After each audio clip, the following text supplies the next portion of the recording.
Thanks for watching Matthew's Daniel Eastern Central Pacific Weather Briefing. I'm meteorologist Gonzalo Agudelo.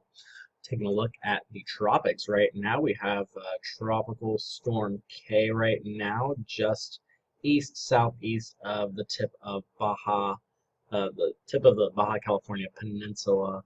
Currently, K has maximum sustained winds at 40 knots with gusts up to 50 knots. It's continuing to track overall to the west at a pretty slow pace.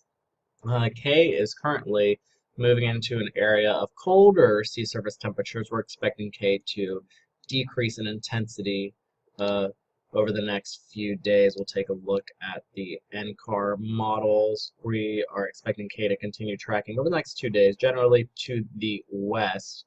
In terms of its intensity, though, we're going to see it start dropping in intensity. We could probably expect K to degenerate into a tropical depression over the next 12 to 24 hours and completely dissipating afterwards. So K is basically at the end of its life cycle.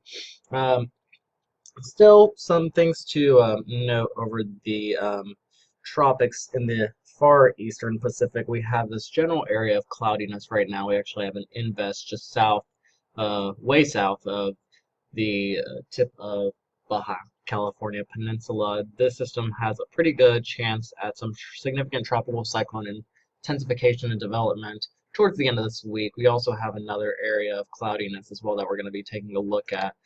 Some of the models are showing some intensification of these systems. We see K finally dissipating, and then Wednesday afternoon we see these two little areas of spin, and those are the two regions that I was just discussing. And by 144 hours out, we have two systems potentially out in the Eastern Pacific, and some of the models are really showing the same thing for that same time period. We're towards the end of the week, early next week as well.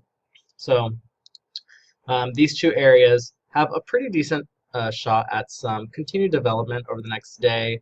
The one closest to further west, that one has a good shot of some tropical cyclone development towards the end of this week. We'll have to see what happens with the one behind it as well, though. But we'll continue to follow that. That's it for now. If you have any questions or would like to see another area included in our global weather briefing, please email us at weather@mattdan.com. Thanks and stay tuned tomorrow for our next podcast update.